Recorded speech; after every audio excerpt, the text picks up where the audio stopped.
Okay, for number 7, we're still factoring. Note that there are 4 different parts. Remember, pluses and minuses to separate your parts. You have 4 parts. So when you have 4 parts, you're probably going to be doing factor by grouping, or you could combine this 5AB and this 12AB and try a different method if you wanted. Completely fine, okay? But I'm going to do factor by grouping. Essentially, we're going to look at these first 2 terms and then the second 2 terms. And remember, we always take the sign, so this plus sign is going to go with that 7, okay?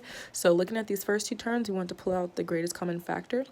We want to know what we can divide, the biggest number to divide 10 and 5 by, and that would be a 5.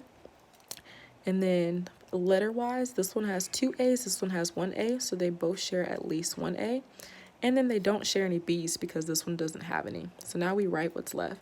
If we take 10 and divide it by 5, we get 2. We had 2 A's. We took away 1 A, which leaves us with an A. We still have a plus sign. 5 divided by 5 is a 1. You can choose to write it or not. We had an A. We took an A away. We have a B, so it stays, okay?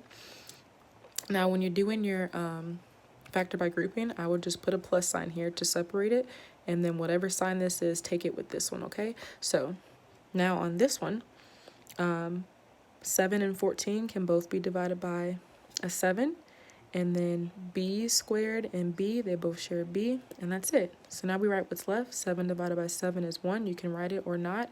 We had 2 B's. We take away 1 B, so we write B. We bring down that plus sign. 14 divided by 7 is 2.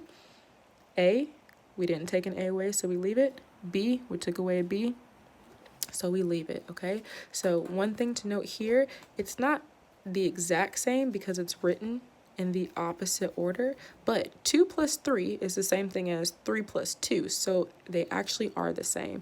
So you could choose to write it as 2A plus B, or you could write it as B plus 2A. That's completely fine.